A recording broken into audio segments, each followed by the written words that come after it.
მოგესალმებით, ეთერშია გადაცემა უნივერსიტეტი. დღეს გადაცემაში თქვენ ნახავთ.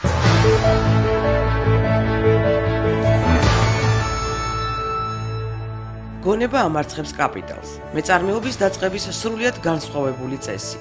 გიუნტერ ფალტინმა ამის შესახებ უნივერსიტეტში მოხსენება წაიკითხა. სტუდენტთა მოქალაქედ აღზრდის რა ტენდენციებია უნივერსიტეტში. გადაცემის სტუმარია სოციოლოგი იაგო კაჭკაჭიშვილი.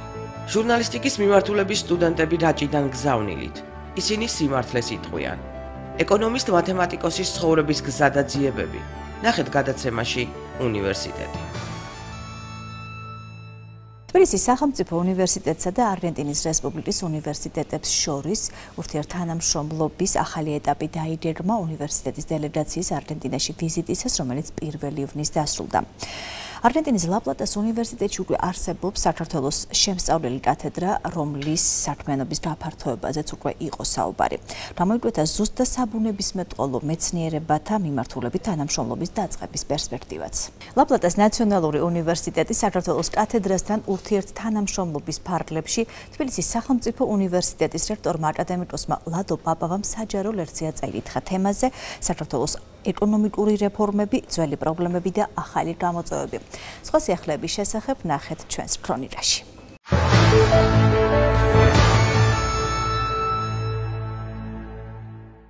მეწარმეობის დაწყების სრულიად განსხვავებულ წესს გვთავაზობს ბერლინის თავისუფალი უნივერსიტეტის პროფესორი, ჩაის უმსხვილესი კომპანია თი კომპაგნეს დამფუძნებელი, ცნობილი მეწარმე გიუნტერ ფალტინი, რომელმაც მეწარმეობის თემაზე წაიკითხა მოხსენება უნივერსიტეტში გამართულ მესამე საერთაშორისო ეკონომიკურ-პოლიტიკურ ფორუმზე თბილისის ბალკონი. ფორუმის ორგანიზატორი გახლდათ ეკონომიკური პოლიტიკის კათედრა და მასთან არსებული ეკონომიკური პოლიტიკისა და ეკონომიკური განათლების ქართულ-გერმანული ინსტიტუტი. ეკონომიკის განვითარების პროცესში მყოფი ქვეყნისთვის მეწარმეობის დასაწყებად პრაქტიკული რეკომენდაციების გაწევა ერთობსაშური საქმეა. ასეთ მნიშვნელობას სძენს პროფესორ ფალტინის მიერ წაკითხულ ლექციას თსეუს ეკონომიკისა და ბიზნესის ფაკულტეტის დეკანი თემურ ბერიძე. მეწარმეობა ერთი სიტყვა გახლავთ, ბუნებრივია, მაგრამ შინაარსობრივად ეს არის ძალიან მდიდარი სიტყვა. პრაქტიკულად ის არის საბაზრო ეკონომიკის, საბაზრო მოდელის საფუძველი. მეწარმეობის ქვეშ არ იგულისხმება მხოლოდ მართვა საწარმოსი კომპანიის როგორი მსხვილიც არ უნდა იყოს. მეწარმეობის ქვეშ იგულისხმება უპირველეს ყოვლისა ნოვატორობა ეკონომიკაში. და მე აქ მინდა გავიხსენო ცნობილი ავსტრიელი ამერიკელი ეკონომისტი ჯოზეფ შუმპეტერი, რომელმაც მეწარმეობა ჩათვალა ეკონომიკის განვითარების ერთ-ერთ მნიშვნელოვან ფაქტორად კაპიტალთან, მიწასთან და სამუშაო ძალასთან ერთად. პირველად ეს სიტყვა იქნა ნახსენები 1723 წელს, მას მერე ბევრი რამ შეიცვალა, ეკონომიკა განვითარდა, საბაზრო მოდელიც გართულდა. და დღეს ჩვენ მოვისმენთ საკმაოდ საინტერესო მოხსენებას ბატონ გიუნტერ ფალტინის, რომელიც გახლავთ როგორც ცნობილი ეკონომისტი, თეორეტიკოსი, ასევე ცნობილი მეწარმე. ჩაის ლეგენდარული კომპანია თი კომპაგნეს წარმატებას ფალტინის მოდელს მიაწერენ და როგორც თსეუს ეკონომიკური პოლიტიკის კათედრის ხელმძღვანელი პროფესორი რევაზ გველესიანი აღნიშნავს, ფალტინის მოდელი უდავოდ მოასწავებს სამეწარმეო გაზაფხულის დადგომას ყველა იმ ბიზნესმენისთვის, ვისაც სურს მისწვდეს ვარსკვლავებს. This is a very important event for me because ჩემი მოხსენების მიზანია, რომ ბიზნესმენებმა კარგად აითვისონ, თუ როგორ უნდა მართონ კომპანია. ეს ყველაფერი მოითხოვს განსაკუთრებულ ცოდნას, განსაკუთრებულ მიდგომებს. ის გამოცდილება, რაც შევიძინე, მიწაში ჩასაფრლელად არ მინდა. დიდი სურვილი მაქვს პრაქტიკული რჩევები მივცეთ დამწყებ ბიზნესმენებს, რათა თავი წარმატებულად გაართვან მეწარმეობას. ეს რჩევები წამალივით გჭირდებათ ქართველებს, რადგან ქვეყანაში ეკონომიკა ფეხზე დასაყენებელი გაქვთ. ასე რომ თქვენ გაქვთ არაჩვეულებრივი შესაძლებლობა, რომ რაც შეიძლება მეტი ადამიანი ჩაერთოს მეწარმეობის სფეროში. ფორუმის ფარგლებში გიუნტერ ფალტინის წიგნის გონება ამარცხებს კაპიტალს ქართულენოვანი გამოცემის პრეზენტაციაც გაიმართა, რომელსაც ხალხისთვის შექმნილ სამეწარმეო მანიფესტად მოიხსენიებენ წიგნის სამეცნიერო რედაქტორები. თუ რა არის მეწარმეობის სფეროში წარმატების განმსაზღვრელი, მას მოჰყავს სამეწარმეო პროექტის შემუშავების 7 მეთოდი, 7 ტექნიკა. პირველი აღნიშნავს იგი აღმოაჩინე პოტენციალი უკვე არსებულში. მეორე, ფუნქცია და არა ტრადიცია. მესამე არსებული კომპონენტების ახლებურად კომბინირება. მეოთხე ერთზე მეტი ფუნქციის შესრულება. მეხუთე პრობლემების როგორც შესაძლებლობების დანახვა. მეექვსე მოსაწყენის საქმიანობის სასიამოვნო საქმიანობად გადაქცევის უნარი და მეშვიდე ოცნების რეალობად ქცევა, ანუ ეკონომიკური თვითრეალიზაცია. გარდა ამისა, იგი მიუთითებს, რომ არსებობს სამი საფეხური, რომელთა გამოყენებითაც ჩვენ შეგვიძლია რადიკალურად შევცვალოთ სამეწარმეო ლანდშაფტი. ეს საფეხურებია, პირველი, უნდა ვაღიაროთ, რომ კარგი კონცეფცია ბევრად უფრო მნიშვნელოვანია, ვიდრე დიდი ოდენობის საწყისი კაპიტალი. ამაზე მეტყველებს ნაშრომის სახელწოდებაც გონება ამარცხებს კაპიტალს. ესე კაპიტალი კი არ არის განსაზღვრელი მეწარმეობის დაწყებას და მის წარმატებაში, არამედ გონება. კარგი იდეა, კარგი კონცეფცია. მეორე, მეწარმეობის სფეროში შრომის დანაწილების პრინციპის უფრო რადიკალურად გამოყენება, ვიდრე ეს აქამდე ხდება. და მესამე, კომპონენტებისაგან შემდგარი კომპანიის შექმნა. შრომის დანაწილება და სოციალიზაცია აღნიშნავს იგი საშუალებას გვაძლევს დავაფუძნოთ თითქმის ექსკლუზიურად კომპონენტებისაგან შემდგარი კომპანია, რომელიც წარმატებით ფუნქციონირებს, პროფესიონალურად ფუნქციონირებს პირველივე დღიდან, მოითხოვს გაცილებით ნაკლებ კაპიტალს, ამცირებს რისკს და ნაკლებ მგრძნობიარეა ტიპური კრიზისის მიმართ, რომელიც მოსალოდნელია კომპანიის ზრდასთან ერთად. ამრიგად, ფალთინის მიერ გამოცემული ეს ნაშრომი არის ყველაზე წარმატებული, რაც კი გაყიდულა მეწარმეობის შესახებ ბოლო ათწლეულებში, არა მხოლოდ გერმანიის, არამედ დასავლეთ ევროპის წიგნის ბაზარზე მეწარმეობის შესახებ. ნაშრომი გონება ამარცხებს კაპიტალს, ადამიანებს წარმატების სურვილს უჩენს და შთააგონებს შეცვალონ თავიანთი ცხოვრება. და თუ ფიქრობთ, რომ ბიზნესის დასაწყებად უკვე ძალიან ხანდასმული ბრძანდებით, მაინც ყოველი შემთხვევისთვის მიმართეთ პროფესორ ფალტინს, რომელიც დაგაკვალიანებთ, რომ გაესაუბროთ საწარმოს ყველაზე ახალგაზრდა დამფუძნებელს ჰარდ ჰეისინგს, რომელიც 79 წლისაა და რომელიც ყველასთან დიალოგს იწყებს ფრაზით: საწარმოს დაფუძნება გვაახალგაზრდავებს. დიახ, იქ სწორედ ასე ამარცხებენ კაპიტალს.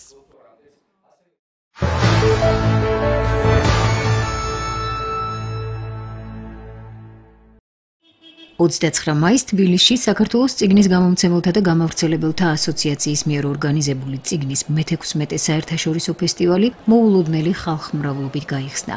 წელს ფესტივალს 63 მონაწილე წარადგენდა, მათ შორის ბუნებრივია გამომცემლობები და საერთაშორისო ორგანიზაციები. ფესტივალი 1997 წლიდან ტარდება.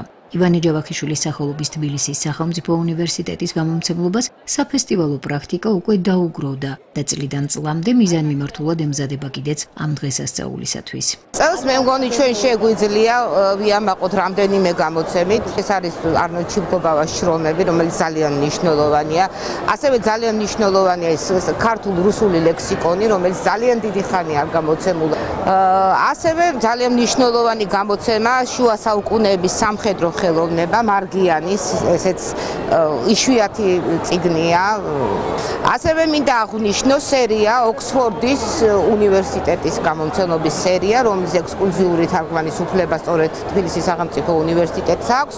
ეს არის ესეთი მოკლე შესავლები ყველაფრის შესახებ. აქ არის მათემატიკა, ფიზიკა, ფსიქოლოგია, შემდეგ ენათმეცნიერება, ლიტმცოდნეობა.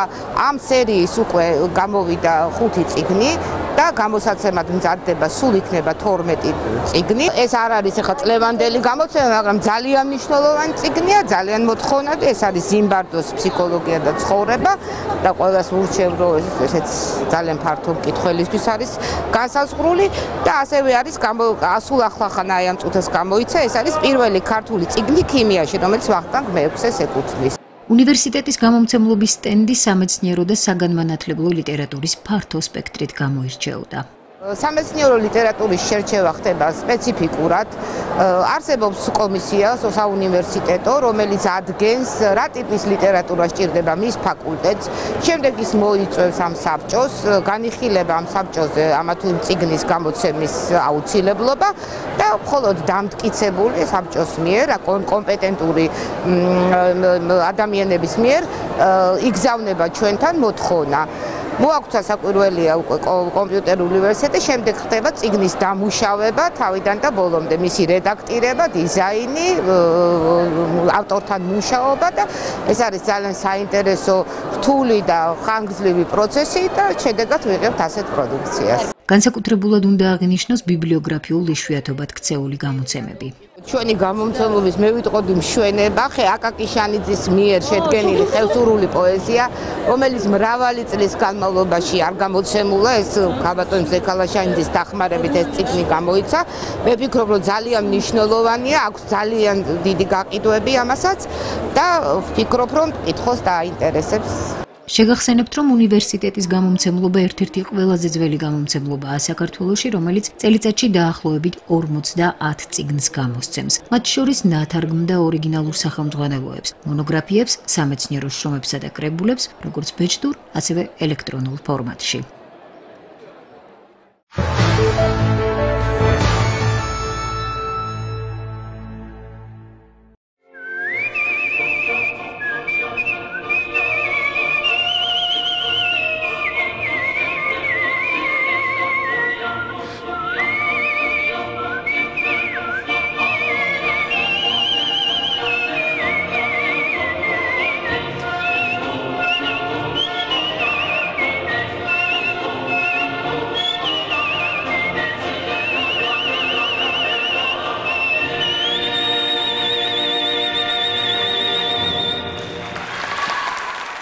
დარბაზის ოვაცია მთელი საღამოს განმავლობაში არ მოკლებია და დამსახურებულადაც. ხუმრობა არ გეგონოთ სრული საკონცერტო და თანაც კლასიკური რეპერტუარის სტვენით შესრულება. ზურა ბალანჩივაძე, იგივე ზურივუსი, იგივე ბალანჩინი უნივერსიტეტის სააქტო დარბაზში საკუთარი ნახატებითა და საგანგებოდ შერჩეული ნაწარმოებებით დახვდა სტუმრებს. რეპერტუარი ვრცელი და საინტერესო აქვს, თუმცა მსმენელს შესანიშნავად გრძნობს და არც სახელდახელო ცვლილებებს არიდებს თავს. თან მეც მინდა რომ ისეთი რაღაც შევაპარო, რაც მე მინდა რომ შევასრულო, თან რა თქმა უნდა აუტორიას რაც მოეწონება. ყველანაირად ვცდილობ. უმეტესობა მაინც ბევრისთვის უცნობი ნაწარმოებია, ასე თუ ისე, ამიტომ ისე დავალაგო, რომ ნაცნობი, ორი უცნობი ნაცნობი, სამი უცნობი და რაღაცა ესე ავაწყო. ზოგადად მართალ ვერ წარმომედგინა, თუ ესეთი ადამიანი შეიძლება და ყოფილიყო, რომელიც ესე უშტვენს, ბევრი უშტვენს ზოგადად, მაგრამ ესე და პირველად რომ მოვისმინე, მახსოვს, რომ პირველი იდეა რაც გამიჩნდა, რომ მე ეს შტვენა მჭირდება ჩემი მუსიკისთვის და ეხლა ვაპირებთ ერთად ლაივს, სადაც მე ჩემს სიმღერებს დაუკრავ და ზურა თავისი ბულბულის ხმით გამიწევს აკომპანიმენტს დამეხმარება და ძალიან საინტერესო გამოდის, იმიტომ ესეთი ორიგინალური შესაძლებლობა, როდესაც ადამიანს აქვს, ეს არ ვიცი, რაღაც საჩუქარია.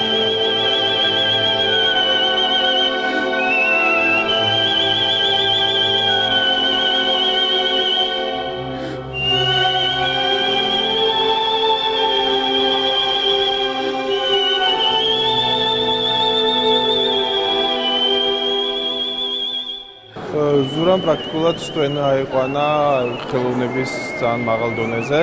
მე ვფიქრობ, რომ ზურა არის რეალურად მსოფლიო დონის შემსრულებელი. ანუ ის ერთადერთი არ არის ხალხი, ვინც მხატვრული სტვენით არის დაკავებული, მაგრამ მე დარწმუნებული ვარ, მსოფლიოში ძალიან ცოტა არის ესეთი ნიჭიერი ადამიანი და მე პირადად, მე ძალიან მოხარული ვარ, რომ ჩვენიანია და ყველაფერს ნიჭიერია, ძალიან ნიჭიერი მხატვარია, ძალიან ნიჭიერი მუსიკოსი არის და მე მიხარია, რომ მასთან მეგობრობ და მეამაყება. ძალიან კარგია, რომ აი ესე ხდება მისი ხელოვნების პოპულარიზაცია და მე იმედი მაქვს, რომ კიდევ უფრო პოპულარული გახდება და ყველას ეცოდება რა კარგი ხელოვანი ყავს ჩვენ. ნამდვილად აღფრთოვანებული ვარ. მე წერანაც გითხარით, არასოდეს არ მიყვარს ამ ინტერვიუების მიცემა, მაგრამ აი დღეს ძალიან კმაყოფილი ვარ და ძალიან ბედნიერი ვარ, რომ საქართველოში არსებობენ ესეთი ადამიანები, როგორც ზურა ბალანჩივაძე.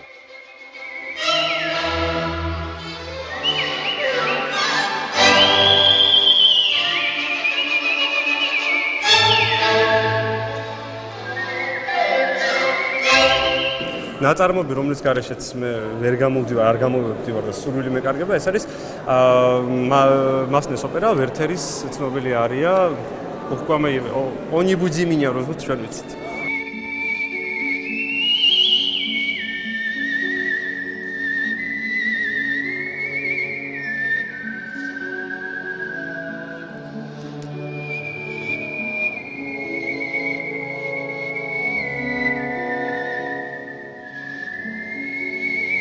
მთელი ბავშვობა მოცნებობდი, სწავლობდი იმისთვის, რომ მე სწავლა და არ გამომდის.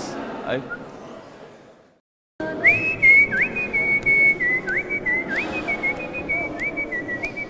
უსტვინეთ ყველგან, სადაც საჭიროა. აქაც, იმიტომ რომ მე აქ ვისწავლეს თქვენ.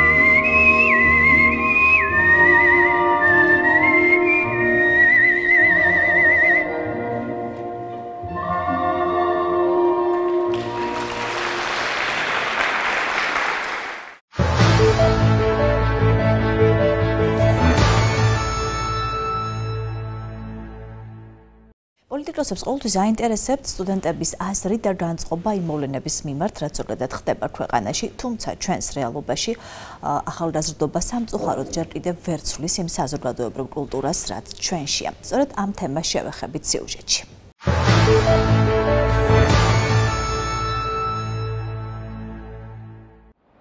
მას შემდეგ, რაც უნივერსიტეტი დავამთავრე და ჩემი პროფესიის წყალობით საკმაოდ დიდ აუდიტორიასთან ურთიერთობის უფლება და საშუალება მომეცა, საკუთარი თავისთვის ხშირად მიკითხავს, იყო თუ არა ეს ყველაფერი ჩემი უნივერსიტეტის დამსახურება. რა თქმა უნდა, იყო და არის. თუმცა ამ კითხვაზე ახლანდელი უნივერსიტეტელების პასუხი გაცილებით საყურადღებოდ მიმაჩნია. დღეს ახალგაზრდებს აკადემიური სივრცის დიდი არჩევანი აქვთ და იმიტომ. მოდით ერთად გავიგოთ, არის თუ არა ივანე ჯავახიშვილის სახელობის თბილისის სახელმწიფო უნივერსიტეტში ის გარემო, რაც სტუდენტებს სოციუმში ლაღად ორიენტირების საშუალებას აძლევს. ფიქრობ, რომ აკადემიური პერსონალი ზოგადად თავიანთი კვალიფიკაციიდან გამომდინარე საკმაო ბაზის გაძლევენ იმისთვის, რომ შენ პროფესიაში წარმატებული იყო, რაც თავისთავად საწინდარი არის, რომ რეალიზებული იყო და ამ ხრივ რაღაც კომპლექსები არ ქონდეს და სოციუმში ინტეგრაციაც არ გაგიჭირდეს. მთელი ეს პროგრამა, რომელსაც მე გავდივარ, ახლა ეს არის გამხსნელი საგნები, რომელიც ზუსტად გვასწავლის იმას, ძირითადად გათვალისწინებულია იმაზე, რომ მოსწავლეები, სტუდენტები, რომლებიც გავდივართ ამ კურსს, ვიყოთ ინტეგრირებულები სოციუმში და ვიყოთ ასევე აქტიურები, პატივი უცეთ სუბკულტურებს, იმ ადამიანებს, რომლებიც ჩვენგან განსხვავებულები არიან და ასე შემდეგ. რაც შეეხება თვითონ უნივერსიტეტს, რამდენად უწყობს ამ ყველაფერს ხელს, მე გეტყვით, რომ საშინელებები იყო აქ, უწყობდა კი არა პირიქით. სტუდენტებს უნივერსიტეტში სიარულის არანაირი სურვილი არ აქონდათ. ნუ დღევანდელი ადმინისტრაციამ გადადგა ქმედითი ნაბიჯები ამ პროცესის გაუსაუმჯობესებლად და ბატონ ვლადიმერის ძალიან მადლობელი ვარ ამ ხრივ. ხშირი შეხება მაქვს თესეუსთან დღესაც და რასაც ვაკვირდები, სერიოზულად წინ არის წასული საქმე. ხან ახლა ვფიქრობ იმასაც, რომ ჩემს დამთავრებას უსწინდნენ, რომ მე გაემჯობესებინათ მეთქი რაღაცები შევამჩნიე სასიკეთო ცვლილებები. სიმართლე გითხრათ, ამ სიუჟეტზე მუშაობისას განსხვავებული აზრისა და კულტურის პატივისცემის საკითხებზე პირველ კურსელი გოგონას მინიშნება განსაკუთრებულად დამამახსოვრდა და ზოგადად ახალგაზრდობის მოქალაქეობრივი კულტურის საწყისადაც მენიშნა. თუმცა სტუდენტებთან გასაუბრებას გაცილებით კონკრეტული შენიშვნებიც მოჰყვა. ის რომ ადამიანმა პატივი უნდა სცეს სხვას და განსხვავებულს, მე მგონი უნდა ისწავლებოდეს არა საფაკულტეტო ბაზაზე, არამედ უფრო დაბლიდან, სკოლის ასაკიდანაც და რიგბინაიდან და რადგანაც არ გვაქვს ჩვენ ეს შესაძლებლობა, რომ სკოლის ასაკიდანვე ვისწავლოთ, მაშინ აუცილებლად უზრუნველყოფა უნდა გავაკეთოთ იმისა, რომ საუნივერსიტეტო ბაზაზე მაინც შევქმნათ ის განათლება. უნივერსიტეტში პირველ რიგში შესაძლებელია რა, სკეპტიციზმი, რომელიც არის უნივერსიტეტის თვითმმართველობის მხრიდან სტუდენტებიდან. და თვითმმართველობა უნდა იყოს ის ორგანო, რომელიც სტუდენტთა კონსოლიდაციას მოახდენს, ის ორგანო, რომელიც თითოეული სტუდენტის უფლებების დარღვევისას იქნება სადაჯარაჯოზე. შესაბამისად, როდესაც არის უნდობლობა სტუდენტსა და უნივერსიტეტის თვითმმართველობას შორის, აქ უკვე არის პრობლემა. ამავდროულად ადმინისტრაციამაც უნდა შეუწყოს ამ ყველაფერს ხელი. მარტო უნივერსიტეტის თვითმმართველობა ამ სკეპტიციზმს ვერ შეამცირებს. ფაქტია, რომ სტუდენტობა ამ სკეპტიციზმის დაძლევის სურვილს აშკარად გამოხატავს და ღიად აცხადებს, რომ უნივერსიტეტელობა დღემდე ხარისხზე და შედეგზე ორიენტირებული ცნებაა.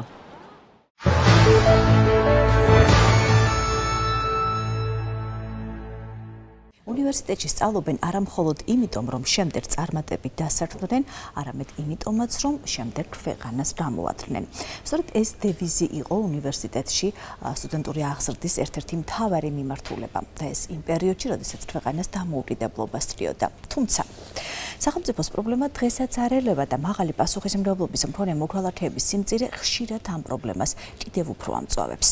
ამ საკითხებზე ვისაუბრებთ რადაცემაში სოციოლოგთან, უნივერსიტეტის სოციოლოგიის მიმართულების ხელმძღვანელთან, პროფესორ იაგო კაჭრეჭიშვილთან.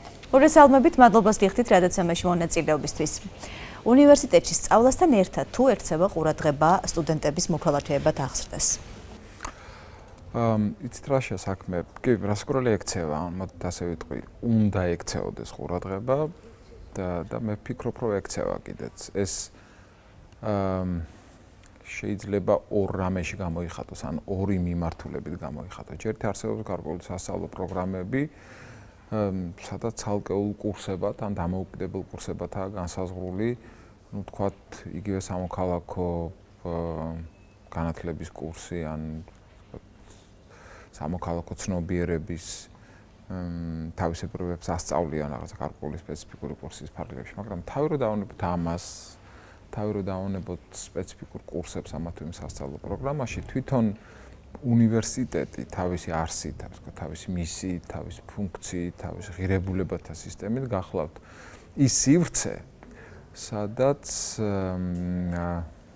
ამ სივრცეში მოქმედი ადამიანები და რასაკვირველია მათ შორის პირველ რიგში სტუდენტები წახალისებულნი არიან თავისუფალი აზროვნებისთვის და რაც თავარია წახალისებულნი არიან თავისუფალი აზროვნების შესაბამისად ქცევისთვის. ეს ძალიან მნიშვნელოვანია მაშინ.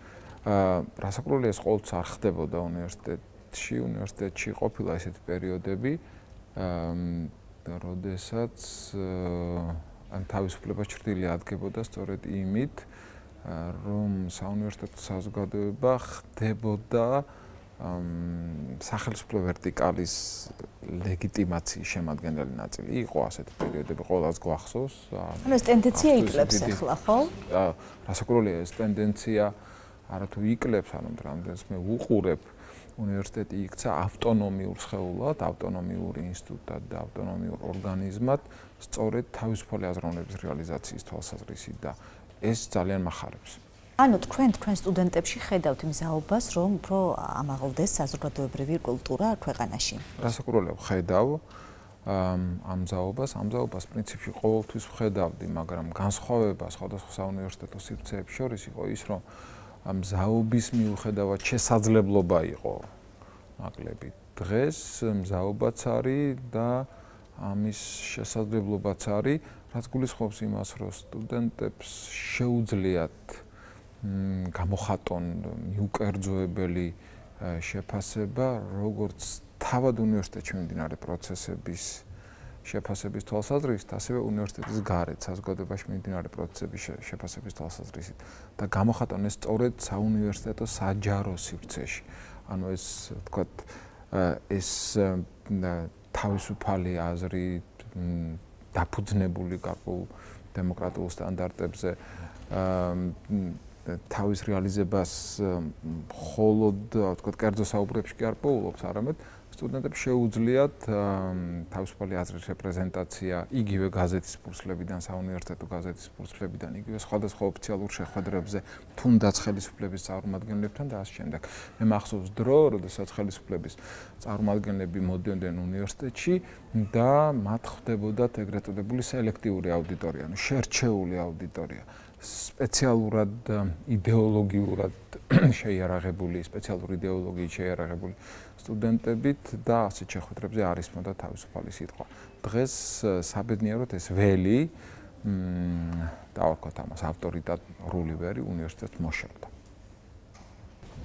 კარგი, სტუდენტური თვითმმართველობის არჩევნებზე მინდა შედიდით, ხო, უშუალოდ არჩევნებზე არა. სტუდენტების ჩართულობაზე საარჩევნო პროცესში სამწუხაროდ არ იყო მაღალი ჩართულობა და ტენდენცია არის რატომღაც ესეთი ამ ბოლო პერიოდში, რომ ნაკლებად აქვს სურვილი, რომ გაერთიანდნენ სტუდენტურ თვითმმართველობებში სტუდენტები. როგორ შეგიძლიათ შეაფასოთ ეს? ეს მე ძალიან კარგად მესმის და ამის ახსნის ორი მიზეზი მაქვს. პირველი მიზეზი მე მგონი დევს ზედაპირზე, რომ სტუდენტურმა თვითმმართველობამ ბევრი წლის განმავლობაში სახელი გაიტეხა. სტუდენტური თვითმმართველობა იყო, ასე ვთქვათ, ხელისუფლების ახალგაზრდული უჯრედი, ინსტიტუციური უჯრედი უნივერსიტეტში. ამიტომ არც ადვილია, რომ მოშორდეს ეს ნეგატიური აურა ამ ინსტიტუტს სტუდენტთა თვითმმართველობას, ეს ერთი. და მეორე, სტუდენტები გრძნობენ, ეს მათ თავადაც ვთქვამთ ჩემთვის, რომ სრულიად არ არის მათთვის აუცილებელი გაწევრიანდნენ სტუდენტურ თვითმმართველობაში, იმიტომ რომ გამოთქვან საკუთარი აზრი უნივერსიტეტში ან უნივერსიტეტის გარეთ მიმდინარე პროცესებზე. აბსოლუტურად არ არის რაიმე ორგანიზაციაში ფორმალური გაწევრიანება ამისთვის აუცილებელი. სავსებით საკმარისია ისინი იყვნენ უნივერსიტეტის წევრები და ყოველგვარ ორგანიზაციაში უნივერსიტეტის სტუდენტები და ყოველგვარ ორგანიზაციაში გაწევრიანების გარეშე მათ აქვს შესაძლებლობა გამოხატონ თავიანთი აზრი. ამიტომ აი ეს დამატება, გესმით, რომ ისინი გახდნენ აუცილებლად უნივერსიტეტის ფარგლებში ფორმალურ ორგანიზაციის წევრები, მათ არ ჭირდებათ. ეს არ არის აუცილებელი. ეს არ არის საჭირო იმისთვის, რომ მათი აქტიურობა რეალიზდეს. ამიტომ მე მესმის მათი გადაწყვეტილების შესახებ. არა, ეს არ არის პრობლემა. ეს არ არის აბსოლუტურად არ არის. კარგით, სულ მალე იქნება ადგილობრივი თვითმმართველობის არჩევნები. როგორც სოციოლოგს, ახლა ესე მინდა გითხოთ, რამდენად არიან ჩვენი ახალგაზრდები მზად იმისთვის, რომ გააკეთონ საკუთარი არჩევანი, სწორი გადაწყვეტილება მიიღონ, მით უმეტეს, როცა ჩვენ ვიცით, რომ სტუდენტები ყოველთვის დიდი ძალა იყო საარჩევნოდ. მე ვფიქრობ, რომ არის, ყოველ შემთხვევაში სტუდენტთა დიდი ნაწილი, ან სტუდენტთა უმრავლესობა ასეთ მზაობის მატარებელია. მე ყოველდღიურად მაქვს შეხვედრა უნივერსიტეტში სტუდენტებთან, ლექციებზე, ლექციის გარეთ, ჩემთან ოთახში, მოკლედ კომუნიკაცია არის მუდმივი და აი სულ მესმის სტუდენტების მხრიდან სწორედ იმ პრობლემების შესახებ და იმ გულისკევლის შესახებ, რაც უკავშირდება ადგილობრივ პრობლემებს. რომელთა მოგვარება მუნიციპალიტეტების, ანუ ადგილობრივი ხელისუფლების პრეროგატივა. სტუდენტებს აწუხებთ ეკოლოგიური პრობლემები, სტუდენტებს აწუხებთ ინფრასტრუქტურული პრობლემები, სტუდენტებს აწუხებთ ადგილობრივი მოსახლეობის პოლიტიკაში ჩართულობის პრობლემები და ამავდროულად ყველა ეს ჩემს მიერ ჩამოთვლილი პრობლემა. დიახ, ყველა ეს ჩემს მიერ ჩამოთვლილი პრობლემა არის სწორედ ის პრობლემა, რომელთა მოგვარება არის მუნიციპალური ხელისუფლების საქმე, ანუ ადგილობრივი ხელისუფლების საქმე. ამიტომ მე ველოდები, რომ სტუდენტების მხრიდან ჩართვა და მომავალ არჩევნებში იქნება საკმაოდ მაღალი. ყოველ შემთხვევაში, ასე ვთქვათ, სტუდენტური ხმა ამ არჩევნების შედეგებზე მნიშვნელოვან გავლენას მოახდენს. გასაგებია, ძალიან დიდი მადლობა გადაცემაში მონაწილეობისთვის პროფესორი იერუ გაჩაჩიშვილი პასუხობდა ჩვენ შეკითხვებს.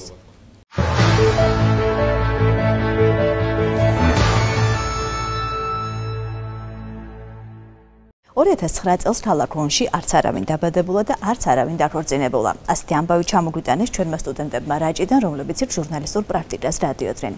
მას ასე საქმიანი მოგზაურობა და თავგადასავლები ნახეთ სტუდენტები.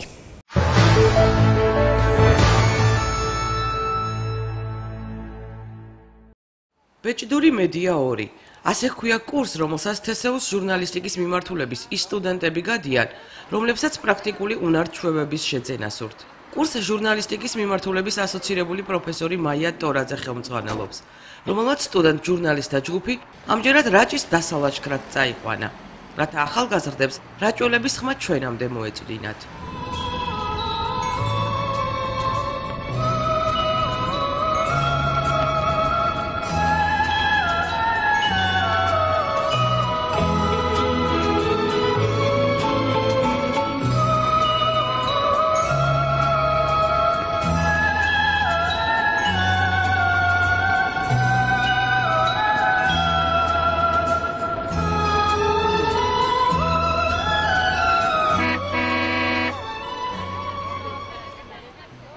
სჯობს გვიან ვიდრე არასდროს.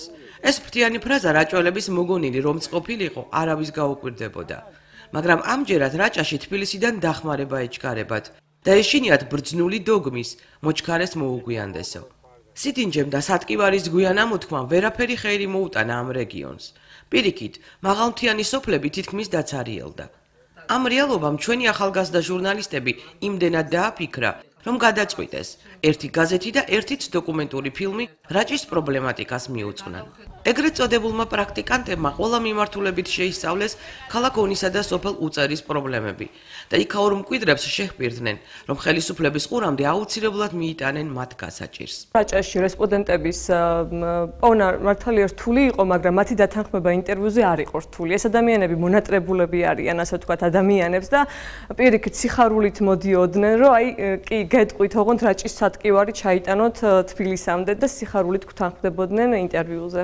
ნებისმიერ პრობლემას, ეს იქნება სოციალური, ეკონომიკური განათლება, წითელ ზოლად გასდევს დემოგრაფიული პრობლემა. იმიტომ რომ მივედი ფერმაში, რომელიც იყო აი არაჩვეულებრივად გამართული და მეუბნება რომ ჩვენ გვინდა გაფართოვება და მოგვიწევს რომ ხალხი სხვა რაიონებიდან ჩამოვიყვანოთ. ნახე ბამბის საპენტი ქარხანა, რომელშიც მხოლოდ 2 ადამიანი იყო დასაქმებული და ნუ ძალიან ბევრია ესეთი დამამახსოვრდა, ძალიან ბევრი კარგი რაღაც დამამახსოვრდა. ხალხის სითბო, აი, არ ვიცი, საიდან აქვს ამ ხალხს ამდენი სითბოს და სიყვარულის გამოხატვის უნარი, მაგრამ ყველა კარგ მოგონებასთან ერთად წითელ ზოლად გასდევს გულის ტკივილი იმისთვის, რომ იქ არის აი ძალიან დიდი დემოგრაფიული პრობლემა. იქ არ არიან ახალგაზრდები. ანუ მიგრაცია არის ამ რეგიონის ყველაზე დიდი პრობლემა. როგორც იქ გვითხრეს, დღეს რაჭის მონაცემები დემოგრაფიული თვალსაზრისით არის რამდენიმე ათეული მინუსით დაბლა დანარჩენ საქართველოსთან, განსაკუთრებით ონის რაიონში და ძალიან ცუდ რამეს ვიტყვი ახლა, მაგრამ თუ რამე კონკრეტული არ შემუშავდა ამ რეგიონის მცხოვრებთა უკან დაბრუნების, იქ ადგილზე დასაქმების თვალსაზრისით 20 წელიწადში ონი აღარ იარსებებს. იმიტომ რომ ცხოვრობს ძირითადად მოხუცი ადამიანები, ახალგაზრდები ჩადიან მხოლოდ ზაფხულობით გასართობად და ისევ ბრუნდებიან ქალაქში. სახლებია უზარმაზარი, ორსართულიანი, მოწყობილი არაჩვეულებრივად, მაგრამ ეზო უკვე გადაბალახებული, ეს იმას ნიშნავს, რომ მთელი წლის განმავლობაში და ზოგიერთ სახლში ალბათ წლების განმავლობაშიც არავინ აღარ არის ნამყოფი. ადგილობრივი მოსახლეობის ძირითადი სურვილი, როგორც ჩვენ ჩამოვიტანეთ გზავნილი რაჭიდან და ონის რაიონიდან, არის ძირითადად ტურიზმის განვითარება. სწავლისა და პრაქტიკის გავლის გარდა რაჭაში მივლინებულმა 16 სტუდენტმა ბოლონიის პროცესის სირთულეც დაძლია და მასწავლებლის დახმარებით შეკრულმა ჯგუფმა ექსპრომტად სპექტაკლიც დადგა. ისე იქორწინეს, რომ არ დახოცილან. პირველი დღე ეს იყო გულახდილი საუბრების დღე და ერთმანეთი გაიცნეს უკეთ და ეს ძალიან მნიშვნელოვანი იყო, იმიტომ რომ თანამედროვე სტუდენტებს აი ბოლონიის პროცესთან დაკავშირებით ყველაფერი კარგია, მაგრამ ეს ჯგუფის შეგრძნება არ აქვთ და ამიტომ ის რომ ერთმანეთი კარგად გაიცნეს, საბოლოო პროდუქციის შექმნისთვის აი ამ ურთიერთობას და ერთმანეთისადმი უფრო სხვაგვარ დამოკიდებულებას მნიშვნელობა ჰქონდა. მეორე დღეს იყო ტალანტ შოუ, სადაც აღმოვაჩინეთ, რომ თითქმის ყველა ჩვენი სტუდენტი არაჩვეულებრივად ვღერის და ცეკვავს. დავდგით სპექტაკლი ექსპრომტად, ასე ვთქვათ. რა ერქვა ამ სპექტაკლს? ჯერ არც დაიხოცნენ, ისე იქორწინეს. არ დაიხოცნენ, ისე იქორწინეს, ერქვა. ეს იყო სპონტანურად მოფიქრებული, ესეთი კოსტიუმირებული დადგმა, რომელიც არაჩვეულებრივი გამოვიდა. ჰქონდა კოცონის გარშემო რაღაც ესენი და მოკლედ ძალიან კარგად გაატარეს დრო, დატვირთული იყო როგორც გართობის თვალსაზრისით, ასევე მუშაობის თვალსაზრისით. რაჭიდან გზავნილ სტუდენტები საკუთარ შთაბეჭდილებებსაც აქცევენ. ლამაზი ბუნებით და ფუტკრებივით მოფუსფუსე რაჭველებით მოხიბლულნი, ახლა იქიდან დაბრუნებულნი, საკუთარ პასუხისმგებლობას გრძნობენ. ეს კუთხე საქართველოს მათაც გადაურჩინონ და ამისთვის წერონ და გულწრფელად ილაპარაკონ იმაზე, რაც საკუთარი თვალით ნახეს და საკუთარი ყურით გაიგონეს. ისინი სიმართლეს არ დამალავენ და რაც მთავარია, მომავალ ჟურნალისტებს სჯერათ საკუთარი პროფესიული როლისა და იმედოვნებენ, რომ გზავნილი რაჭიდან აუცილებლად მიაღწევს ადრესატამდე და რეაგირება უკვე მათზეა.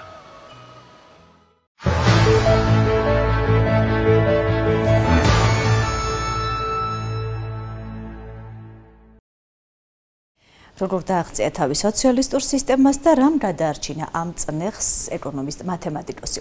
ჩვენი რუბრიკის სტუმარია იური ანანიაშვილი, რომელიც თავის ცხოვრების ბრძასა და მოღვაწეობაზე მოგვითხრობს.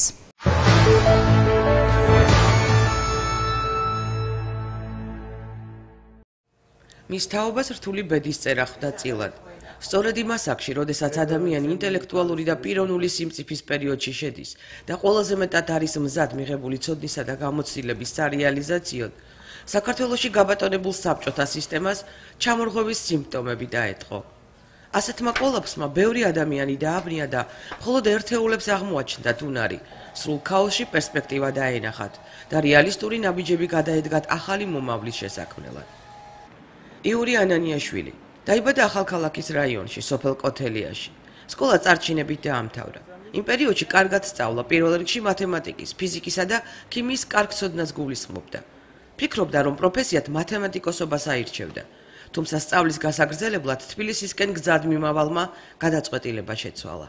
როცა წამოვედი გამოცდების ჩასაბარებლად თბილისში, მატარებელში მივიღე გადაწყვეტილება, სანამ წავსულიყავი საერთოდ რა მიმართულებაზე უნდა შემეტანა. ნახე უბრალოდ გაზეთში განცხადება, რომ ცხადებოდა მიღება სპეციალობაზე ეკონომიკური კიბერნეტიკა, ასეთი სრულიად ახალი გახსნილი იყო, თურმე სანამ მე გავხდებოდი სტუდენტი, 2 წელი არსებობდა იმ პერიოდში ეს სპეციალობა. სიტყვა კიბერნეტიკა მომეწონა, თუ რას წარმოადგენდა საერთოდ ეს სპეციალობა, არ ვიცოდი, ბუნებრივია. ვინაიდან ახალი იყო სპეციალობა. გადავწყვიტე შემეტანა საბუთები ამ მიმართულებით. აღმოჩნდა, რომ თურმე ეს სპეციალობა ამზადებს ეკონომისტ მათემატიკოსებს და მე ვფიქრობ, რომ ჩემმა არჩევანმა მაშინ გაამართლა მიუხედავად იმისა, რომ არ ვიცოდი რას ვირჩევდი. საერთოდ საბჭოთა ეკონომიკა მთლიანად იდეოლოგიურ ხასიათს ატარებდა და თუ გასცდებოდი მარქსისტულ ჩარჩოს, ვერაფერს გამოვაქვეყნებდი და შესაძლო იყო კარიერა ცუდადაც დაგემთავრებინა. ამიტომ ეკონომიკურ მეცნიერებაში ყველაფერი იზღუდებოდა, მაგრამ მათემატიკის შემოჭრამ იდეოლოგიური მომენტები მიჩქმალა და შესაძლებელი გახდა ის მიდგომები, რაც უცხოეთში იყო განვითარებული, ჩვენთანაც გადმოსულიყო. ამიტომ ვინც ეკონომიკური მათემატიკის სფერო აირჩია, მას წარმატებისკენ გზაც გაეხსნა. შეუძლებელი იყო რაიმე სერიოზული კვლევა გაკეთებულიყო, თუ კი ვინმე ასწდებოდა იმ მარქსიზმ, ლენინიზმის ჩარჩოებს, რაც არ უნდა გენიალური გაეკეთებინა კვლევარს, ის ვერ გამოაქვეყნებდა თავის ნაშრომს, თუნდაც მცირეოდენი გადახრა იქნებოდა იმ čarčoებიდან, რასაც თავს გვახეოდნენ ამ იდეოლოგიური თვალსაზრისით. ბუნებრივია, ჭკვიანი ადამიანები მაშინაც ბევრი იყო. ისინი ცდილობდნენ გარკვეულად ხშირ შემთხვევაში გვერდი აეარათ ამ სიტუაციისათვის და ჩემი აზრით მათ კარგი გამოსავალი ნახეს იმ თვალსაზრისით, რომ დაიწყეს ინტენსიური მუშაობა მათემატიკის ეკონომიკაში გამოყენებისა. უნივერსიტეტის დამთავრების შემდეგ იური ანანიაშვილმა სწავლა ასპირანტურაში, მოსკოვში განაგრძო. შემდეგ კი კვლავ საქართველოს დაუბრუნდა. მუშაობა დაიწყო უნივერსიტეტის ეკონომიკური კიბერნეტიკის კათედრაზე. 2 წელიწადში გახდა დოცენტი და შემდეგ სადოქტორო დისერტაციაც დაიცვა. იური ანანიაშვილმა მას შემდეგ, რაც უნივერსიტეტში მაკროეკონომიკის სწავლება დაიწყო, მიხვდა, რომ კიდევ რაღაც სერიოზული ცვლილება იყო საჭირო. იგი გახლავთ ერთ-ერთი პირველთაგანი, ვინც აუცილებელ დისციპლინად ეკონომეტრიკის შემოღება მოითხოვა. 2000 წლიდან ეკონომეტრიკა უკვე სპეციალობად ჩამოაყალიბა. ასე დაიმკვიდრა სამუდამოდ თავი უნივერსიტეტში, პროფესორმა და მკვლევარმა, რომლის მოღვაწეობასაც ბევრი დამფასებელი ჰყავს. ბატონი იური ძვირფასებო, უნდა გავამხილოთ, ჩემი სასახელო ყოფილი სტუდენტი არის, წარმატებული პროფესორი, უძვირფასესი მეცნიერი. ასე რომ, რომელ კაბინეტში იქნება იური ანანიაშვილი, ელენესთვის დიდი მნიშვნელობა არ აქვს. ყველა კაბინეტში წარმატებული მეცნიერია. რაც ძალიან მახარებს, რა თქმა უნდა. რამდენად შესაძლებელია არადაკვირვებადი მაკროეკონომიკური მაჩვენებლების გაანგარიშება და მოდელირება. ეს სიჭარმაგეში შესული პროფესორის ერთ-ერთი ბოლო კვლევის მთავარი თემაა. ახლახან კი ნიუ-იორკში გამომცემლობა ნოვამ ვლადიმერ პაპავასა და იური ანანიაშვილის ავტორობით წიგნად გამოსცა ქართველ ეკონომისტთა ერთობლივი ნაშრომი ლაფერ კეინზიანური სინთეზი და მაკროეკონომიკური წონასწორობა. ამ რთული და აბსტრაქტული სათაურის მიღმა საკმაოდ საინტერესო ეკონომიკურ მოდელზეა საუბარი, რომელიც გარკვეულ პასუხს იძლევა თანამედროვე ეკონომიკის ზოგიერთ მწვავე პრობლემაზე. ასეთ აქტუალურ საკითხებში ჩახედულ მკვლევარს ჰქონდა თუ არა შემოთავაზება ხელისუფლებისგან ქვეყნის ეკონომიკურ პოლიტიკაში რაიმე ფორმით მიეღო მონაწილეობა. როდესაც სააკაშვილი მოვიდა ხელისუფლებაში, მთელ მიღებული სტანდარტია მთელ მსოფლიოში მთავრობის ხელმძღვანელს და ქვეყნის ხელმძღვანელს ჰყავს ეკონომიკურ მრჩეველთა საბჭო. მან ჩამოაყალიბა ასეთი საბჭო, ეკონომიკური საბჭო და ამ საბჭოში 8 კაცი აღმოჩნდა, ერთ-ერთი ვიყავი მე, მათ შორის ბატონი ლადოც. სამწუხაროდ ჩვენ ფორმალური ფუნქცია შევიძინეთ. რაღაც პერიოდში სულ რამდენიმე შეხვედრის შემდეგ არავინ არაფერს არ გვეკითხებოდა, ვიყავით საბჭოს წევრები, მაგრამ ჩვენი რეკომენდაციები არავის არ მიუღია ამ შემთხვევაში. ახალმა მთავრობამ, რაც შეეხება მთავრობამ, ვთქვათ, როგორც კი ხელისუფლებაში მოვიდა ახალი მთავრობა, ფინანსთა მინისტრმა ჩამოაყალიბა ასეთი საბჭო, ოღონდ ამ შემთხვევაში ფინანსთა მინისტრთან არსებული საბჭო. ეს უფრო ფართო საბჭო ამ შემთხვევაში გაცილებით ბევრი სპეციალისტია სხვადასხვა პროფილისა. თითქმის ყოველთვიურად იკრიბება ეს საბჭო და იქ ვიხილავთ გარკვეულ რეკომენდაციებს რა უნდა გაკეთდეს, როგორ უნდა გაკეთდეს და ასე შემდეგ. მაგრამ საბოლოო გადაწყვეტილება ისევ პოლიტიკოსებზეა და ისინი ხშირ შემთხვევაში, როგორც წესი, ხშირ შემთხვევაში შექმნილი სიტუაციიდან გამომდინარე თავიანთი შეხედულებისამებრ იქცევიან. იური ანანიაშვილის ფასი ყველაზე უკეთ ოჯახში იციან. თუმცა ეკონომისტს იქაც არ აძლევენ სადავეებს. ოჯახის ბიუჯეტს მეუღლე განაგებს და ამით ყველა კმაყოფილია. ეკონომისტი მე არა ვარ, ოჯახში ჩემი მეუღლეა ეკონომისტი. მე მევალება ფულის მოტანა და დანარჩენი ამას ხოლმე დავცინე კიდეც კარგი ბუღალტერი გამოხვიდოდი მეთქი, იმიტომ რომ ფულს რომ ხარჯავს მე იმ ყველაფერს წერს და ხანდახან მახსენდება სტეინბეკის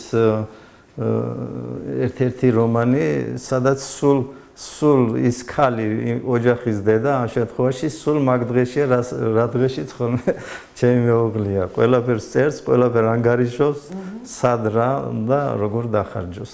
ასე რომ ოჯახის საქმეები მე არ მეკითხება.